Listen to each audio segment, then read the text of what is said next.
Hey, what's up, everybody? And in today's video, we're going to be taking a look at how the upcoming pattern change could cause lots of severe storms and bring a lot of warm weather to the United States. Much of the eastern U.S.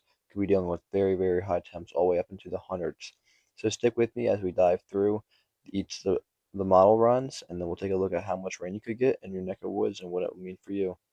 If you guys like the weather, please subscribe. Other than that, let's get right into it.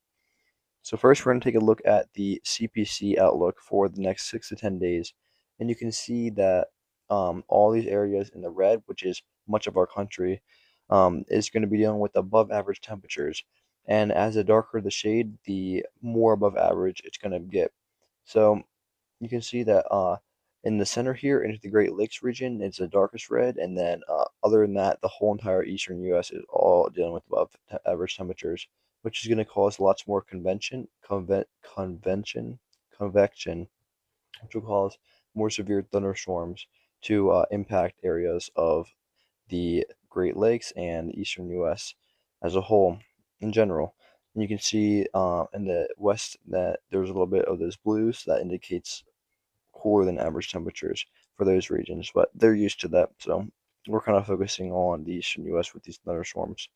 Taking a look at the next day uh, Storm Prediction Center outlook, you have this area highlighted here in the middle of your country in the orange and the yellows. That is the area that we're going to be taking a look at with the model guidance today. And this could be drop lots of rain into already saturated soils and cause lots of flash flooding, along with the chance of tornadoes, hail, which we'll take a look at right now. This is the probability for hail with these thunderstorms, and just bear with me when this loads. And you can see in that same area that was highlighted previously. Come on. Bear with me, guys. Let's try the tornadoes. I don't know why this is not working, but uh, the same areas that were highlighted for the day one categorical is also highlighted for the hail high winds, which is 45-mile-per-hour wind gust or higher, and also the chance of tornadoes in these same areas that you see highlighted here. Now we're going to take a look at the model guidance and see exactly what the future radar could look like as we move into tomorrow and the following day. So here we have the GFS model pulled up to look at, and this is going to get us an idea of what the future radar could actually look like and where these storms are exactly going to go and if they're going to affect. That's what you really want to know when you click on slow speed. And let me just get off this, and then we're going to click play. And you see these storms over here developing into the Great Mountains region in the west. High pressure is setting up some blocking and keeping the storm pushed more to the south. And then you have a low pressure system developing, and then you get these storms that explode here in about 2 or 3 days, so Saturday or Sunday.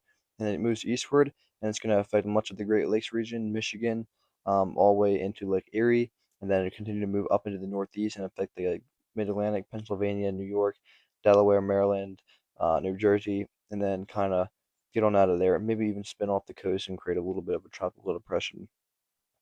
But the biggest thing I think everyone needs to be aware of that they probably aren't aware of is, like I said, the flash flooding is going to be a real threat for this case scenario.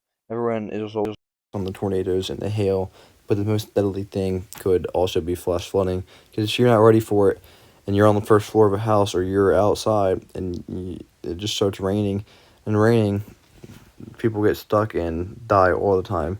So that is definitely the most concerning thing. And you can see as these bright colors light up your screen, this is just for the next 89 hours.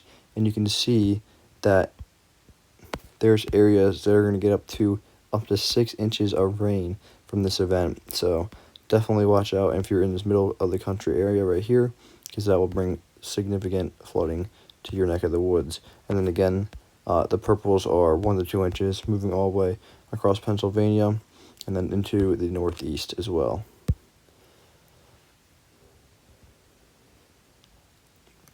This is kind of the same thing, saying where the highlighted areas for the next 3 days for precipitation. And you can see it highlights the same thing as the model guidance, again, in that middle of the country there. You have the area up into the yellow, which is up to 4 inches of rain. So not quite as dramatic as the GFS, but definitely enough to cause some problems. Other than that, guys, I'll see you next time. Bye.